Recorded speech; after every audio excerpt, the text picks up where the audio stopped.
13절 말씀 중심으로 같이 말씀을 나누겠습니다. 우리를 시험에 13절이 아니라 12절이네. 죄송합니다. 저도 이제 눈이 낡았나 봐요. 그죠? 우리가 우리에게 죄 지은 자를 사하여 준 것 같이 우리 죄를 사하여 주옵소서라고 하는 것. 지난 주일날은 우리가 어디를 공부했는지 기억나십니까? 지난주에는 우리가 내일의 양식을 그죠? 아예 오늘의 양식을 하지 않고 저는 제 주제에다가 내일의 양식이라고 제목을 달았습니다. 왜냐하면 성경 전체가 말하고 싶은 부분이 바로 이 내일의 양식이기 때문에 그렇습니다. 그죠? 내일의 양식을 주옵소서. 여기서 묻는다 그러면 당신은 무엇을 양식으로 삼고 살아갑니까? 라는 것이죠. 그죠? 그래서 우리는 이 세상에 살아갈 때에 무엇을 양식으로 삼고 살아가요? 이 세상에 살아갈 때에 물론 이제 우리로 말하면 밥이죠. 그죠? 밥을 양식으로 삼고 살아가죠. 그러나 그것은 마태복음 4장 4절에서 우리 주님께서 하신 말씀처럼 뭐라 그래요? 사람이 밥으로만 사는 것이 아니고 하나님의 입으로 나오는 그저 모든 말씀으로 사는 것이다 라는 얘기를 해서 우리는 이 밥으로만 사는 세상 사람이죠. 세속의 사람이 아니라 하나님의 말씀으로 사는 어떤 사람요? 영적인 사람들이구나 라고 하는 걸 우리 스스로에게 알게 하신 거죠. 그렇습니다. 우리는 이렇게 성경 속에서 한 구절 또 우리가 가지고 있는 신앙 고백을 하는 그 속에서도 우리는 정말 하나님의 우리에게 주시려고 하는 의도를 하나하나 이렇게 깨달아갈 수가 있습니다. 그렇죠? 그래서 하나님의 입으로 나오는 모든 말씀은 뭐예요? 하나님의 입으로 나오는 요걸 바꿔 쓰면 누구의 입이에요? 예수님의 입이에요. 그죠? 예수님의 입으로 나오는 말씀. 특별히 우리는 하나님의 입으로 말할 때 하나님의 입이 있습니까? 없습니까? 하나님은 영이시기 때문에 입을 생각할 수가 없죠. 그러면 하나님 안에서 나오는 이런 말을 할 수 있고 예수의 입에서 나오는 것도 예수님 안에서 나오는 거죠. 그런데 예수님은 이 땅에 사람의 형체를 가지고 오셨기 때문에 우리는 뭘 볼 수 있어요? 예수님의 입에서 나오는 게 뭐가 있어요? 예수님 안에서 나오는 거. 이것은 물도 나오죠. 그죠? 보통은 침이라고도 표현되어져 있어요. 그죠? 그런데 그것은 물이라고 하는 걸 알 수 있고 두 번째로 뭐가 있어요? 피가 있어요. 그래서 물과 피. 이건 뭘 상징하는 거죠? 진리의 말씀이죠. 그러니까 여기서 우리는 예수님의 입으로 나오는 모든 말씀 역시 뭐예요? 진리의 말씀으로 사는 것 이렇게 생각해 볼 수가 있습니다. 자, 오늘 우리 함께 말씀 나눌 것 우리의 죄를 사하여 주옵소서라고 하는 말이죠. 긴 말씀으로 말하면 12절에 우리가 우리에게 죄 지은 자를 사하여 준 것 같이 우리 죄를 사하여 주옵시고 라는 말이에요. 자, 우리가 지금 기도를 공부하고 있는데요. 기도 그럴 때 얼른 우리가 깨우쳐야 되는 거, 우리의 기도는 뭐라고요? 이 세상 사람들이 가지고 있는 일반적인 그런 기도를 말하는 것이 아니다라는 거. 그죠? 성경이 말하는 기도는 뭐예요? 성경이 말하는 기도는 우리의 신앙을 정리해서 그 신앙을 정리해 준 내용을 되새김질하고 반복하고 뭐 하는 것? 묵상하는 것. 이것이 바로 우리가 가지고 있는 기도예요. 성경 속에. 그런데 우리는 그냥 기도 그러면 얼른 생각나는 게 과거에 우리 조상들이 했던 그냥 구하는 것. 그렇죠? 그래서 일반 그 종교가 가지고 있는 그 기도의 개념이 아니라는 것. 그래서 일반 종교가 가지고 있는 기도의 개념을 우리는 뭐라 그런다? 미신이라 그러고 그걸 갖다가 우상숭배라 그러죠. 자, 그럼 그 미신이라는 말은 무엇이고 우상숭배라는 말은 무슨 말일까요? 미신이라고 하는 말은 대상이 없는 거죠. 그죠? 예, 대상이 없어요. 그런데 그냥 사람들이 그걸 만들어 놓은 그런 대상한테다가 달라고 하는 걸 미신이라고 말하는 게 대상이 없어요. 우상숭배는 무엇을 우상숭배라고 그러죠? 나를 위하여예요. 나를 위하여. 예. 그런데 우리의 기도는 그죠? 성경과 우리 신자들이 가지고 있는 기도의 내용은 이것과 전혀 다른 거예요. 그럼 뭐가 있을까요? 대상이 분명하게 있는 거죠. 우리의 기도의 대상에는 분명히 기도의 대상자가 있어요. 누구죠? 예, 전능자 하나님이죠. 예. 그러니까 우리가 이 전능자 하나님을 이해하지 못한다 그러면 그를 기도할 수가 없는 거예요. 기도한다 그러면서 하나님을 이해하지 못하고, 그러니까 하나님께 나간 자는 뭐가 있어야 돼요? 하나님이 계신 것과 그가 자기를 찾는 자들에게 상 주시는 이심을 믿어야 한다는 말. 그래서 그 존재에 대한 이해, 하나님의 존재에 대한 이해가 있어야 되고, 그 하나님의 존재를 인정한다 그러면 하나님의 존재 속에서 왜 우리를 이 땅에 태어나게 하셨는지, 우리의 존재 목적, 그죠? 하나님이 우리를 창조한 창조 목적뿐만 아니라 뭐예요? 구원의 목적. 뭐 하기 위해서? 우리는 아주 쉽게 알고 있죠. 하나님의 영광. 그런데 하나님의 영광도 뭘 갖다 하나님의 영광이라고 한다?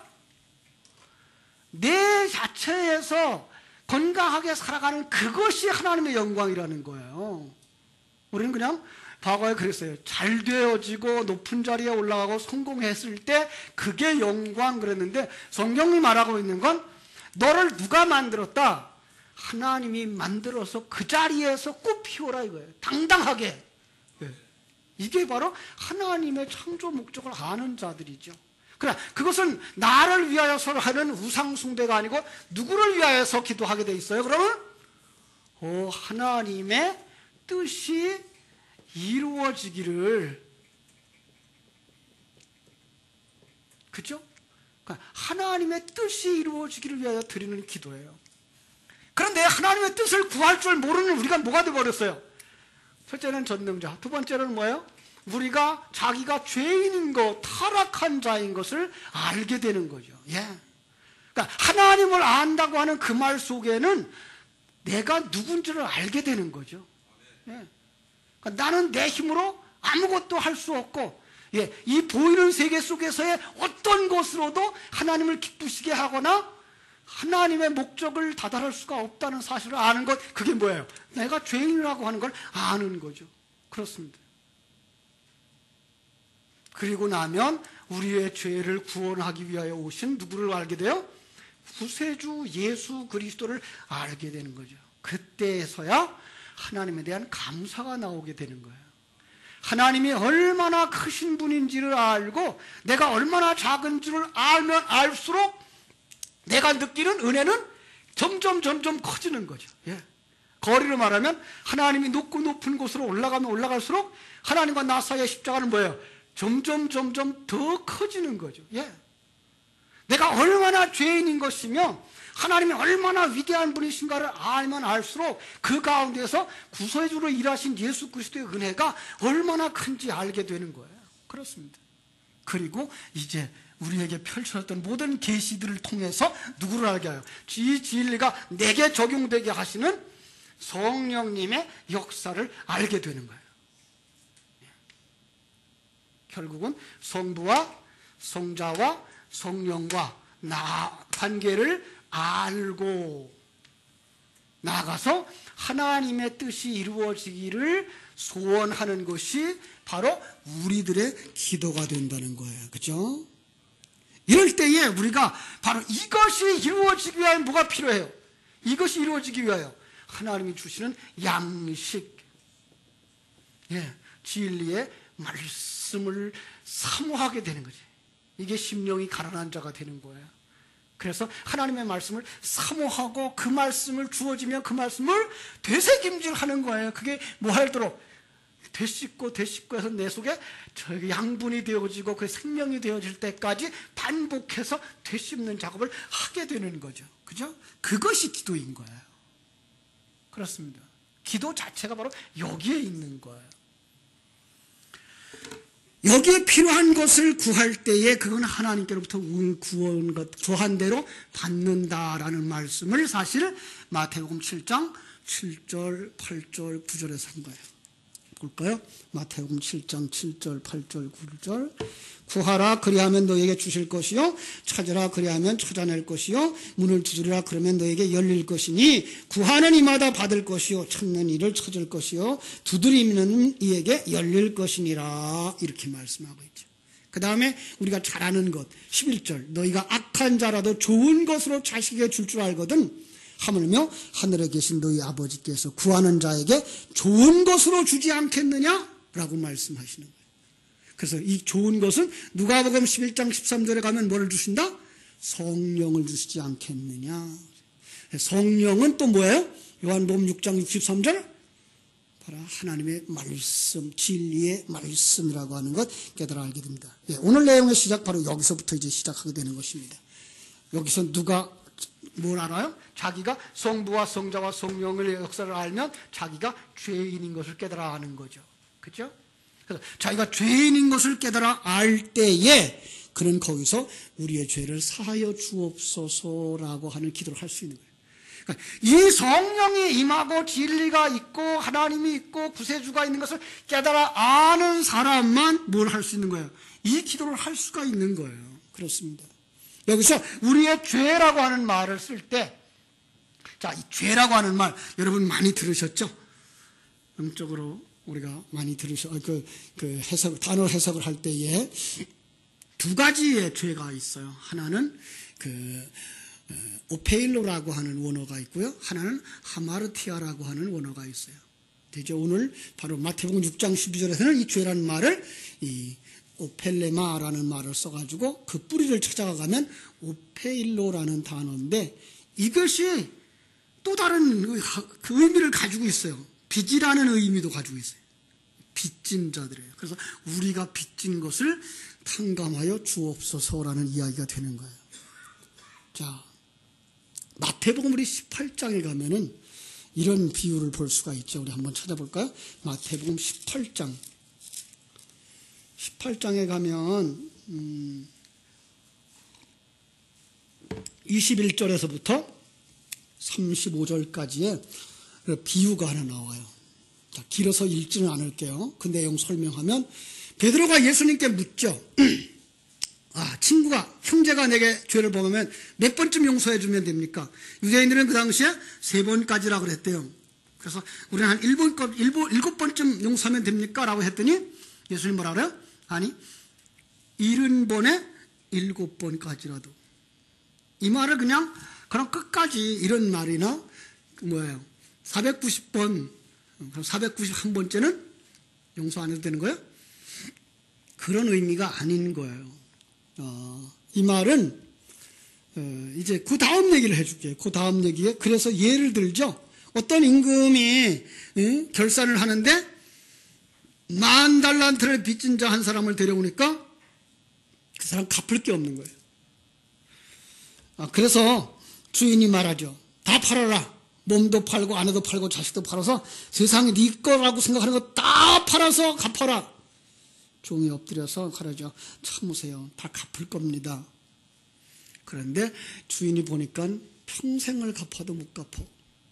왜냐하면 이 10,000달란트라는 돈이 얼만큼이냐 하면 10,000달란트, 한 달란트가 6,000데나리온. 한 데나리온이 한 사람의 하루 품값. 계산해 보세요. 빨리. 6,000 곱하기 1만. 그러면 6천만 날을 일해야만 갚을 수 있는 거예요. 1년을 쉬는 날 쉬어야 되잖아요. 주일은 지켜야 되잖아요. 그들 안식일은 지켜야 되잖아요. 그러면 기껏 1년 일해야 얼마? 300데나리온. 그죠? 그러면 뚝 자르면 그죠? 이렇게 계산이 나오죠. 약 20만 년. 안 먹고 일당 번 거 그대로 갖다가 착착 바쳐도 이자 계산 안 하고 원금만 계산해도 20만 년을 갚아야 되는 돈이 이게 1만 달란트예요. 갚을 수 있다 없다? 절대로 인간으로서는 갚을 수 없는 거예요. 거기다 이제 돈 많은 사람 갖다 집어넣지 말아요. 뭐, 삼성의 이건희나 또 뭐, 빌 게이츠나 이런 사람들이라면 갚을 수 있을까? 아니요. 그 사람은 그 사람으로서의 일당으로 계산을 해야 되는 거죠. 그래야 전혀 갚을 수 없는 상황이 나오는 거예요. 그죠? 갚을 수 없어요. 그래서 하나님이 그걸, 주인이 뭐 했어요? 다 탕감해줬다. 임금이 다 탕감해줬어요. 자, 얼마나 감격했을까요?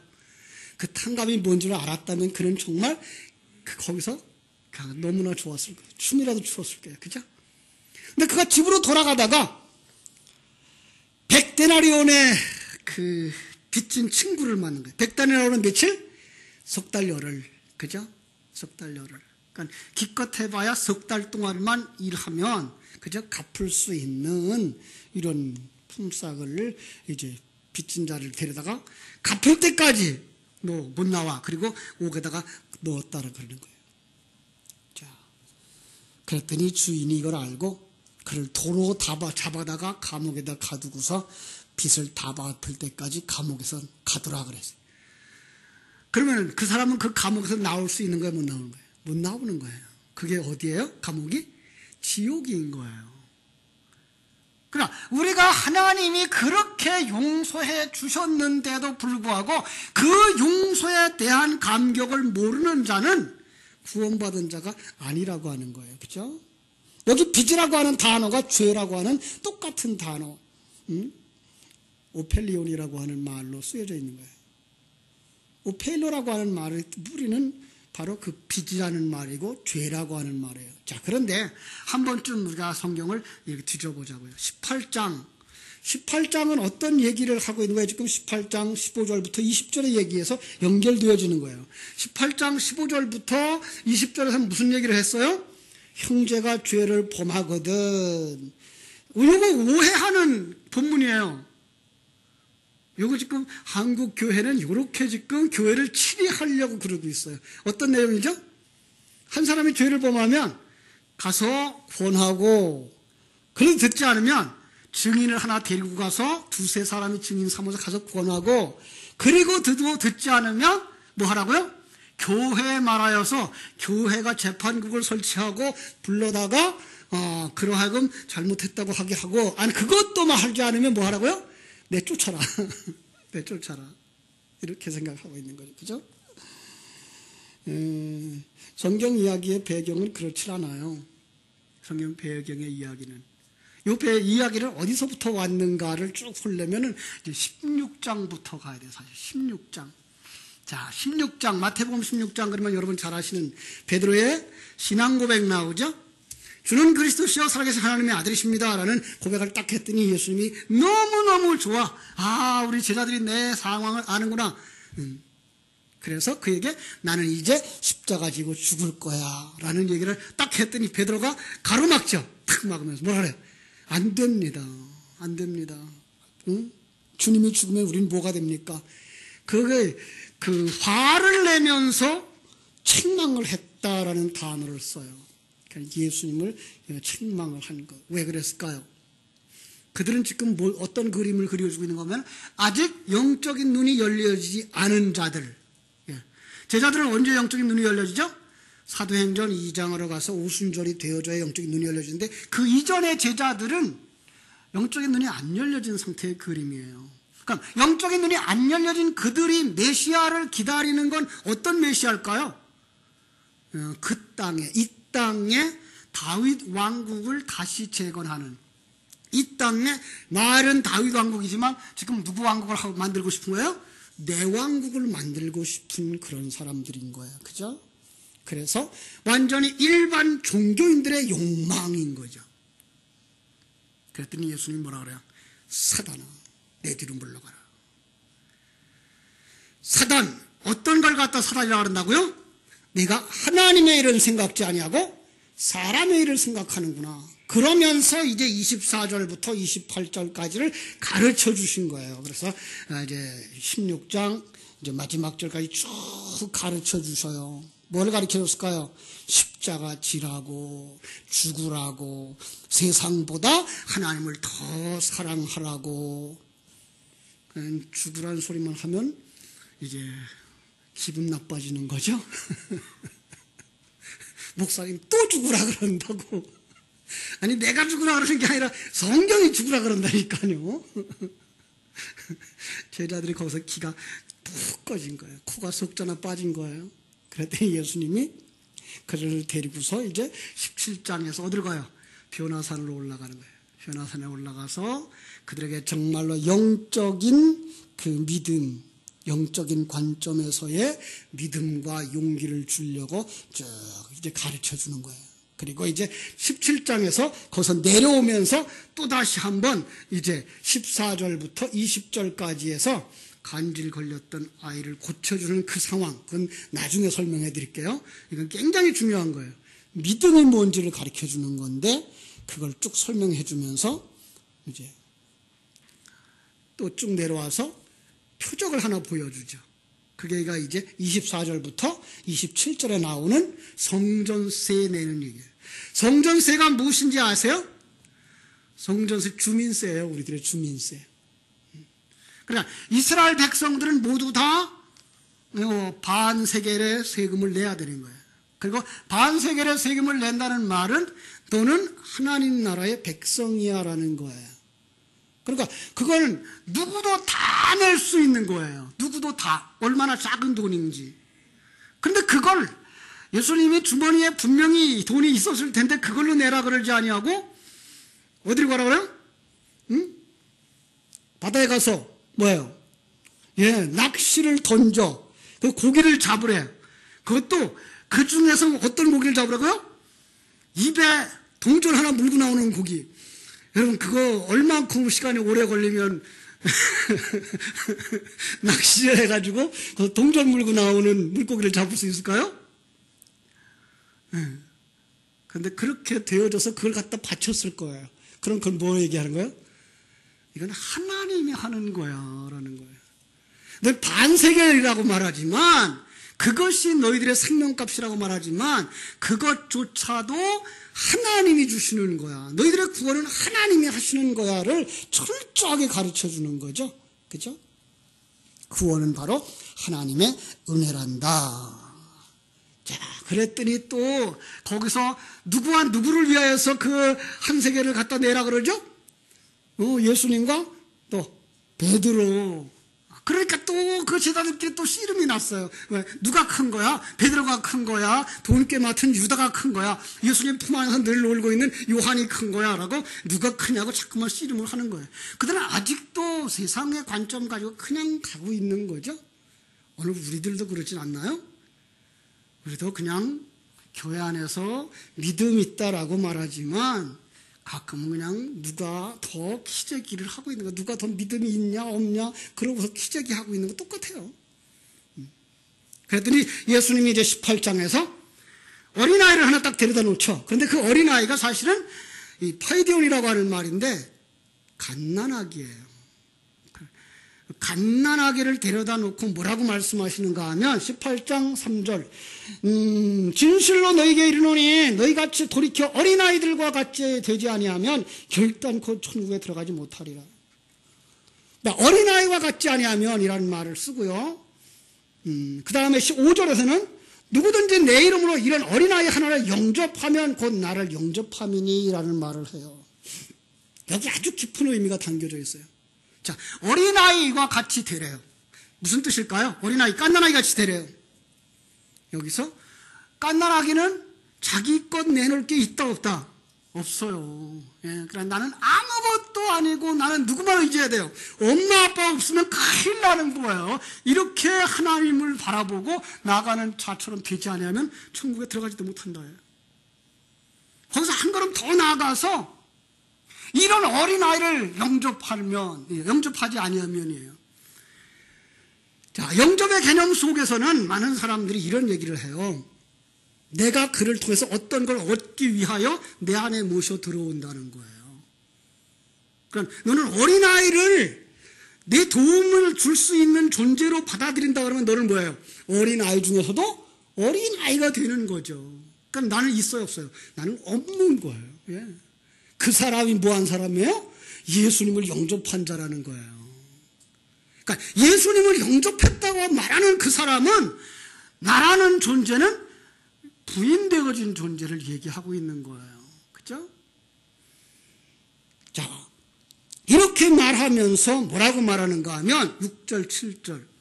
누구든지 나를 믿는 이 작은 자 중 하나를 실족해 하면 차라리 연자 맷돌을 그 목에 달려서 깊은 바다에 빠뜨리는 것이 나으리라. 아까 앞에서 얘기했던 그 뒤에 나오는 1만 달란트 빚진 자, 탕감해 주신 것도 모르고 자기 교만대로 자기가 판단하고 살다가 어디에 들어가 버렸어요?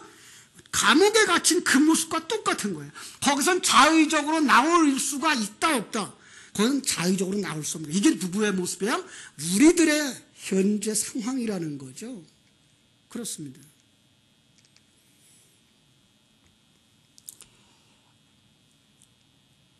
자, 이런 사람을 실족해 하면 당신은 하나님의 백성이 아니다. 연자 맷돌을 목에 말고 깊은 바다에 빠뜨리는 것 스스로 나올 수 없다. 그럴 바에 어떻게 하라? 차라리 찍어버려라. 손과 발. 그건 또 할 수 있나요? 그것도 못해요. 눈이 범죄한다고 눈 빼버리고 오른손이 범죄한다고 잘라버리고 왼손이 범죄한다고 잘라버리면 남은 것이 있겠다 없겠다. 남은 것도 없을 거예요. 그죠? 그러니까 여기서 강조하고 싶은 건 그렇게 해라도 아니고 뭐예요? 인간이라고 하는 존재가 할 수 있는 것 하나도 없다. 무엇에 관해서?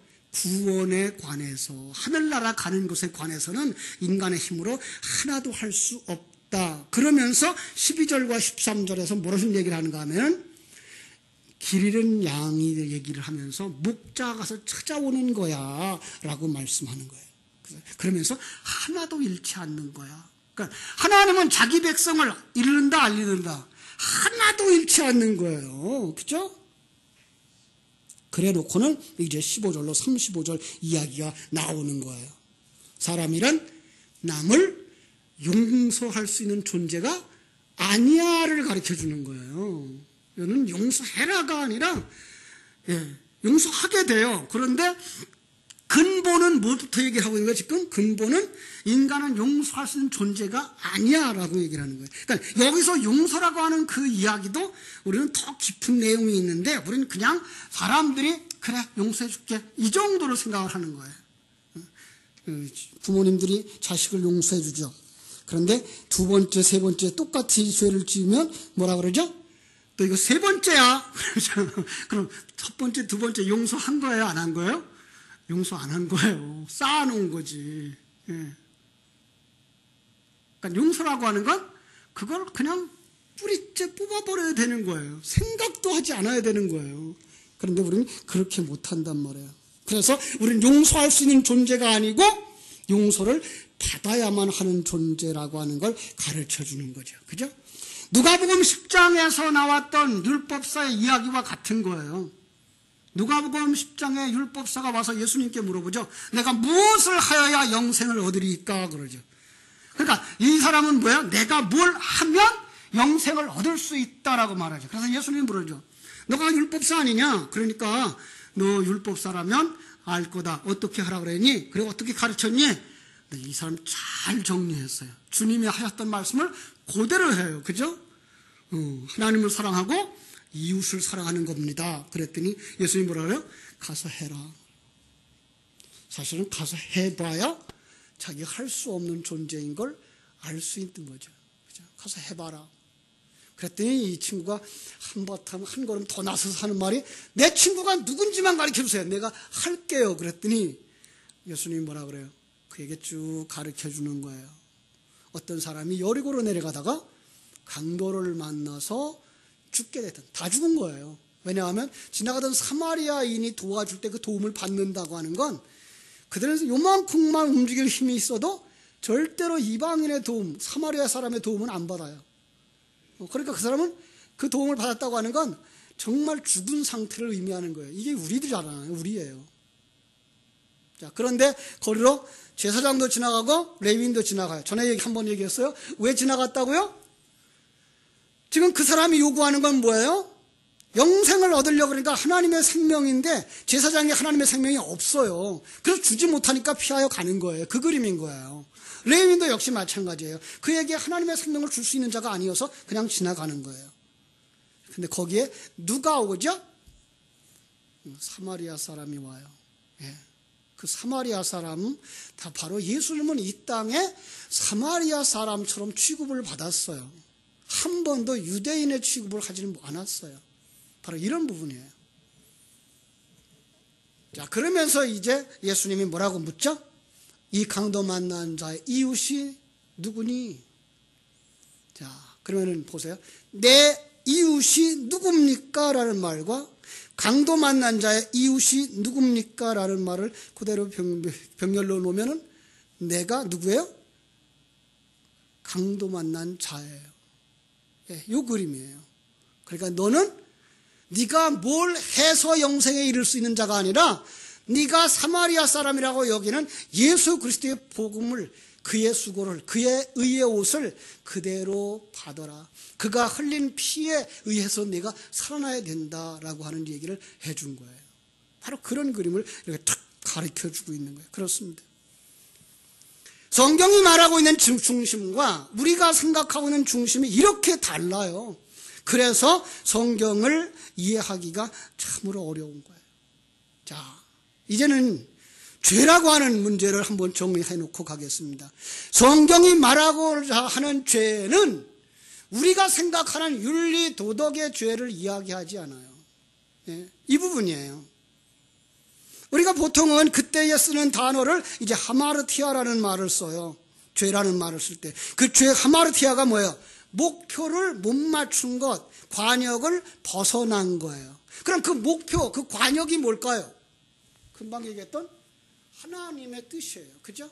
하나님의 영광을 위하여 만들어 놓은 그가 하나님이 세우는 그 자리에서 하나님이 원하는 꽃을 피우는 게 아니라 거기서 내가라고 하는 자기가 주인 되어지고 자기가 왕 되어진 자리로 간 것, 이게 죄인 거예요. 이걸 성경에서는 창세기 3장에다가 타락이라는 그림을 그려놓고 인간은 그 타락함으로 말미암아 그 이 땅에 태어난 모든 사람들이 다 타락한 자야라는 그림을 그리면서 뭐예요?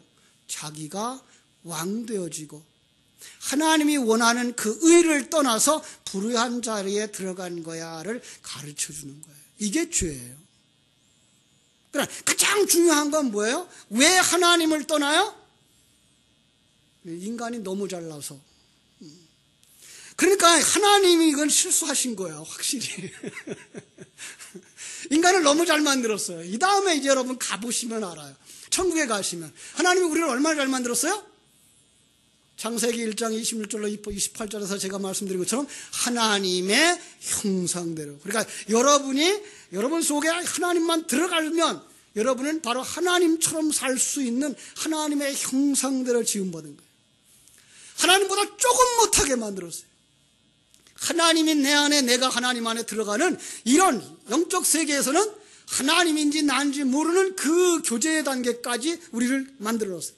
이래놓고 거기다 하나님의 생명과 하나님의 속성과 하나님의 능력을 탁 부어놓으니까 인간이 어떻게 되겠어요? 인간이 로봇가 아니고 인격체이기 때문에 그냥 거기서 난 잘났어로 나오는 거죠. 그게 아담이에요. 그게 바로 나고요. 그게 바로 이 땅에 태어난 모든 사람들의 형태예요. 이 땅의 모든 사람을 로마서는 뭐라 그래요? 예, 의인은 없나니 하나도 없다라고 말하는 거예요. 이 땅에 존재하는 첫 아담부터, 그죠? 하나님의 백성인데 그 하나님의 백성에서부터 이리로 딱 떨어져서 이 시간과 공간 세계에 딱 출현하는 그 순간부터 죄인이 되는 거예요. 예. 그게 죄인 거예요. 그리고 그가 어떤 삶을 살게 돼요? 그때부터 나 중심의 삶을 살아요. 내가 왕이 되어지고 내가 재판장이 되어지고 내가 주인 되어진 삶을 살아서 그러다 보니까 뭐예요? 살인하고 간음하고 도적질하고 미워하고 이런 것들이 이 안에서 번져 나오는 거예요. 이걸 갖다가 나 중심의 사람의 상태를 갖다가 원죄라고 말하고, 그게 내가 중심이 되어지고 내가 행복을 추구하고 내가 행복을 완전히 완성시키려고 여러 가지 행동을 할 때 빚어지는 모든 죄가 자범죄라고 말하는 거예요. 그렇죠? 자, 그런데 하나님은 이 자범죄는 어떻게 된다? 자범죄는 다 용서함을 받는다 그래요. 그죠? 그렇습니다. 어떻게 용서함 받죠? 우리가 우리 죄를 자백하면 저는 미쁘시고 의로우사 우리의 죄를 사하실 것이라고 말씀했고, 그 다음에 마태복음 12장 31절에 보면 사람에 대한 모든 죄, 인간 세상 속에서 모든 죄는 하나님 앞에 다 사함을 받을 수 있고, 뭐만 빼고 성령을 회방하는 죄. 자, 그럼 이제 다시 한번 생각해야죠. 그럼 성령 회방죄는 어떤 게 성령 회방죄예요? 바로 하나님께서 지금 그 제자들에게 이야기한 것처럼 나를 따라오려거든 자기 십자가 지고 자기를 부인하고 자기가 낮아지고 없어지고 하나님으로 충만한 삶을 살아야 되는 거야 라고 할 때에 아멘하지 않는 사람, 그 하나님의 생명을 가지려고 하지 않는 사람, 그건 성령을 거절한 거가 되어버리는 거예요. 성령을 거절한 게 아니라 아예 본래 인간에 태어날 때부터 그런 존재라서 그리로 가고 있는 걸 그냥 허용해버리는 거예요. 그게 성령 회방죄라고 말하는 거예요. 그래서 다윗이 시편 51편 4절에 보면은 우리아도 죽이고 우리아의 아내 밧세바를 보내고서 데려다가 결혼하고 살아갈 때 나단 선지자가 와가지고 책망할 때 그 책망 속에서 자기가 죄인 것을 깨닫고 회개하면서 뭐라고 말하는가 하면은 내가 주께만 범죄하여 그래요. 어떻게 보면 굉장히 기분 나쁘죠, 그죠? 그럼 우리아는 뭐고 밧세바는 뭐예요? 그런데 그게가 어떤 상황에서 벌어진 거예요? 나 중심의 생각을 하다 보니까 그런 죄가 생기더라는 거예요. 그래서 창세기 39장 9절에도 보면 요셉은 범죄하지 아니하려고, 그죠? 누구예요? 보디발의 아내가 유혹하러 들어왔을 때 뭐라고 말하는가 하면 이 집에 나보다 큰 이가 없으며 주인이 아무것도 내게 금하지 아니어서도 금한 것은 당신뿐입니다. 당신은 그의 아내임이라. 그런즉 내가 어찌 이 큰 악을 행하여 누구께 죄를 범하리까? 하나님께 죄를 범하리까. 주인한테도 아니고 그 여자한테도 아니고 누구한테? 하나님께. 그렇습니다. 인간에게 짓는 죄, 하나님 앞에 나아가면 내가 살아있을 때 저지른 모든 죄는 다 사함을 받는 거예요. 요한일서 5장 6절로 8절에 보면 이는 물과 피로 임하시니 곧 예수 그리스도라. 물로만 아니요 물과 피로 임하셨고 증언하는 이는 성령이시니 성령은 진리라. 증언하는 이가 셋이니 성령과 물과 피라. 또한 이 셋이 합하여 하나라. 그러니까 이걸로 뭘 쓰는다고요? 이 땅에서 우리가 살아가는 날 동안에 지은 모든 죄들은 이 진리로 깨달아 알면 그건 뭐한 거다? 사함 받은 거다라는 거예요. 그렇습니다.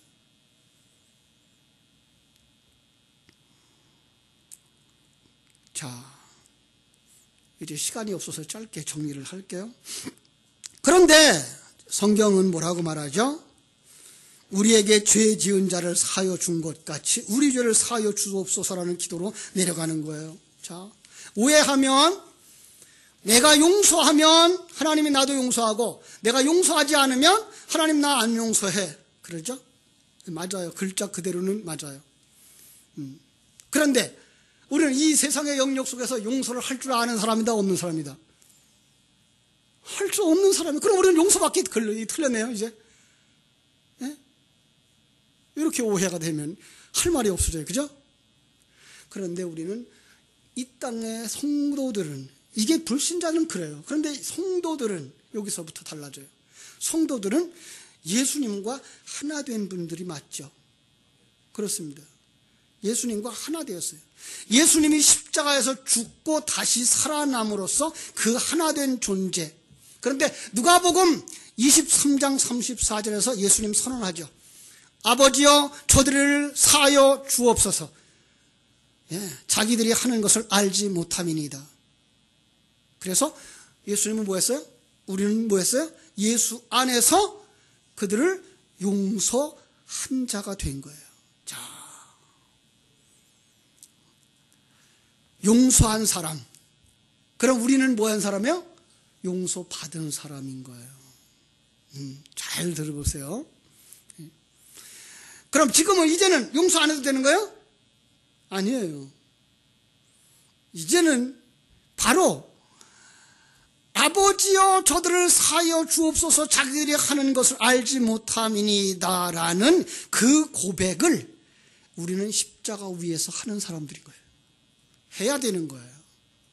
여러분, 예수님의 십자가에서는 이미 그 선언이 이루어졌어요. 그런데 그 예수님의 십자가 어디에 들어왔어요? 내 인생 속에 들어온 거예요. 그래서 내 인생 속에서 나를 괴롭히고 있는, 십자가에 못 박고 있는 그들을 향하여, 그들을 통하여 내가 완성되어져 가는 것을 알기 때문에 이거예요.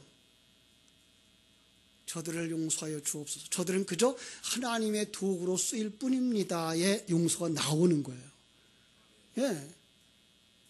그러니까 우리가 이 부분을 이해를 못하면 우리는 아주 이상한 신앙의 사람들이 돼버려요. 그러니까 예수님을 따로 띄워놓고 나를 지금 따로 띄워놓으면은 이 말들이 아주 모순이 돼요. 그런데 그 창세전 2000년 전에 그 예수님 그리스도의 십자가의 죽음도 창세전 예수 그리스도의 십자가의 죽으심의 예표였기 때문에 그 모든 역사 속의 모든 사람들은 그 예수 그리스도와 함께 자기의 일생토록 십자가를 지고 가는 거예요. 그런데 그 십자가를 지고 가는 그가 자기를 괴롭혔던, 나에게 힘들게 했던 그 사람에 대하여서 뭐라 그런다고요? 아, 저 사람을 통해서 하나님이 나를 만드시는 거구나를 깨달아 알아서 아버지여 저들을 사하여 주옵소서라고 기도하게 되는 거예요. 그 사람은 뭐한 사람이다? 하나님께 사함을 받은 사람이다. 이게 알아지면 실력 있는 신자예요.